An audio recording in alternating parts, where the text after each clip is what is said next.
সুন্দরী গো। Valentine's day. তো আমি আস্তে আস্তে বলছি কারণ পাশে মারা আছে। তো আমি একটা কেক নিয়ে এসেছি, একদম লুকিয়ে লুকিয়ে নয়, মা বাবা কিছু অন্তত জানে। তো বড় পিসি আর পিসানের জন্য এনেছি মোটামুটি। তো চলো গোটাটা দেখতে থাকো।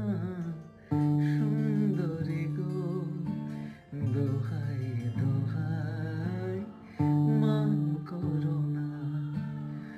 অনেক শিখা পুরে তবে ভ্যালেন্টাইন্স ডে।